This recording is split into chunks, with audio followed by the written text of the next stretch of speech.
This is where you have some of the best views of the entire exhibit. We also have this indoor building that's going to have the lanai doors on the outside, so it's very much like you're going to be on safari, and you're at the lodge.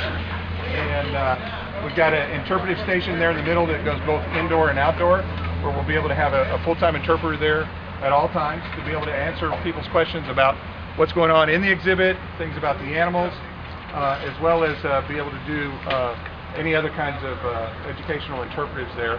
We have inside, we have a fun computer game for the kids. We've got this is where we're going to also be doing the GPS tracking of the elephants and be able to see how far they've walked.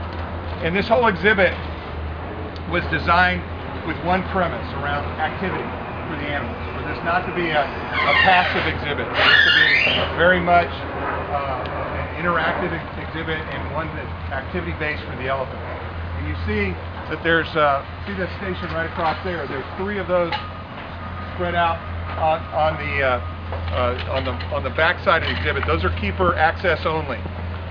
What this is that's going to be where we stimulate a lot of the activity for the elephants, specifically for the elephants, but we do it with other animals as well. But say, for instance, the elephants come out in the morning and they're down here by the barn. Well, let's say at 9 o'clock we want to have a feeding down on that side of that activity station. We'll set it up for them. We'll make a signal to the elephants. They'll move their way down there. About 30 minutes later, we may come back down here and have a bath. Maybe an hour later, they move up to the front and switch into the activity station. That's going to be really good for them from a sense. If they've done that, actually they've gone about a little over a mile when they've done just that little run that I described. But we're also going to be able to have a GPS collar on the back of these elephants that tracks them so that we'll know how far they're going. So, for instance, when Gypsy moves down here into the exhibit, she might start off at 1.5 miles or 2 miles a day, and we're going to see if we can get that up to 3-4 miles a day and see what positive impact that has, just like it would on a human with the exercise. We're also going to be tracking other things like their levels of some of their blood levels and proteins and other things that our research team will be able to give a good overlay to, but we're going to establish a baseline of elephant research here for captive elephants that nobody else in the country is going to be able to have.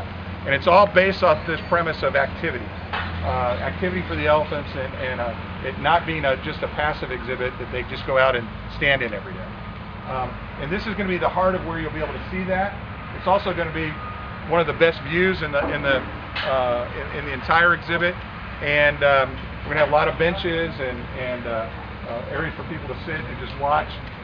You're going to see a lot of natural behavior when we start introducing zebra and impala and the ostrich. You know, the impala are going to get up on the hills and be watching and looking where those elephants are all the time, just like they do in the wild. So we're going to try and replicate as much as we can that feeling and the dynamics that they would get in the natural setting. You guys got any questions about any of that? Yeah, from the